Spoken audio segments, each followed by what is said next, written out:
Assalamualaikum warahmatullahi wabarakatuh. Saya Fania Putri Nabila dengan NPM 20160310116, mahasiswi Universitas Lampung jurusan Ilmu Komunikasi, Fakultas Ilmu Sosial dan Politik, akan mempresentasikan makalah PBI tentang globalisasi terhadap bidang komunikasi. Bab 1, pendahuluan latar belakang.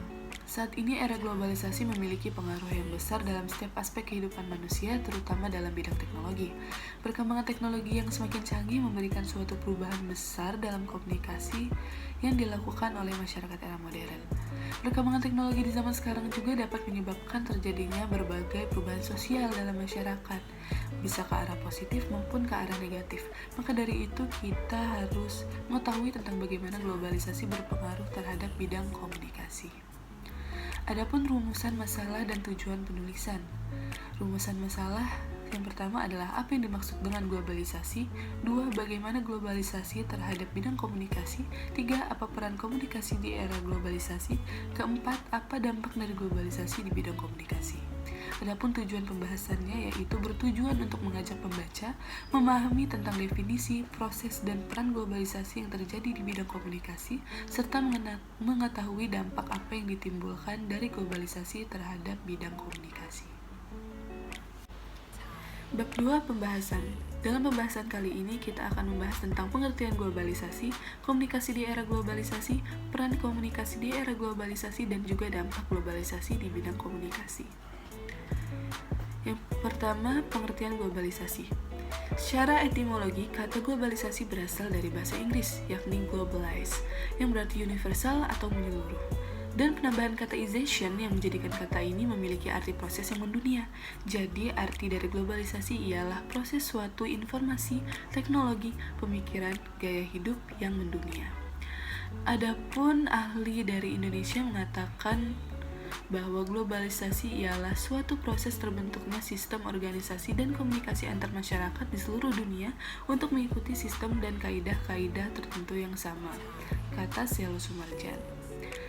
Jadi dari kedua pendapat di atas bisa kita simpulkan bahwa globalisasi adalah proses masuknya interaksi-interaksi ke ruang lingkup dunia menjadi global atau mendunia. Yang kedua ada komunikasi di era globalisasi. Komunikasi adalah proses penyampaian makna dari satu entitas atau kelompok ke kelompok lainnya melalui penggunaan tanda, simbol, dan aturan semiotika yang dipahami bersama.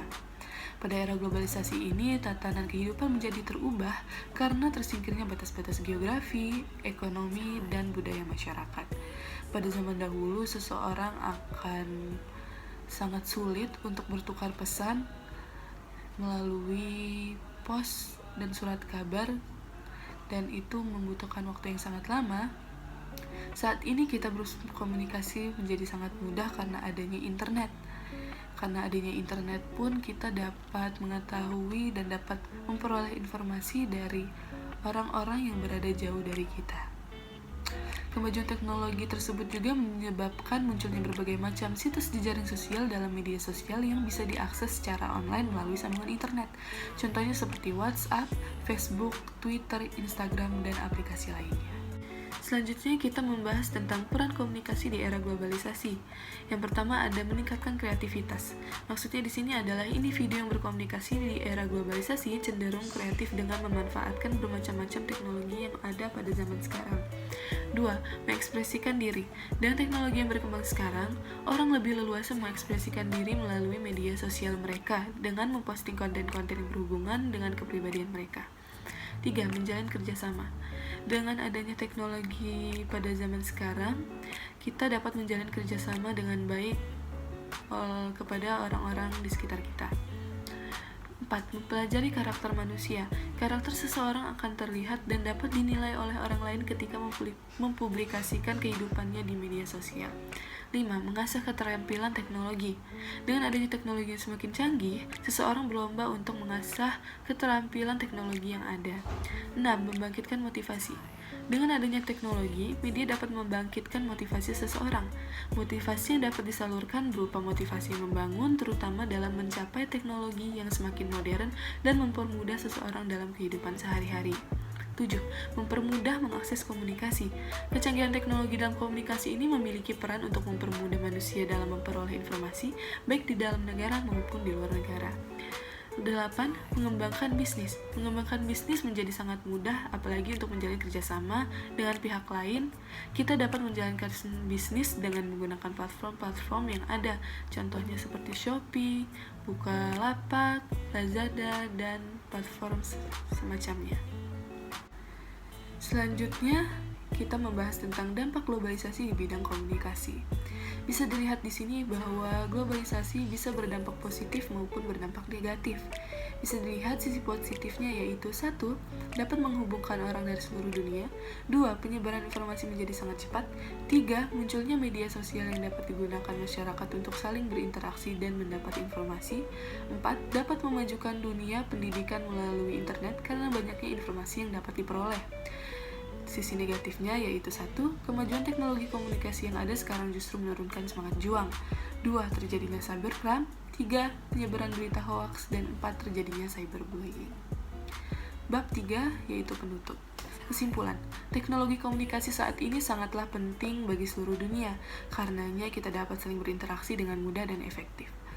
Namun perlu diperhatikan juga bahwa teknologi ini dapat membawa kita ke arah yang buruk jika kita tidak bijak dalam menggunakan teknologi itu.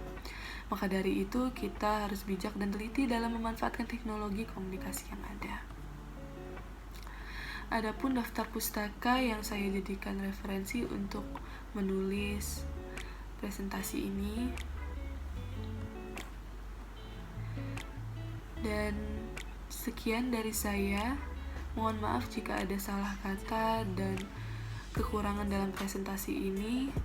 Terima kasih atas perhatiannya. Saya Fanya Putri Nabila. Wassalamualaikum warahmatullahi wabarakatuh.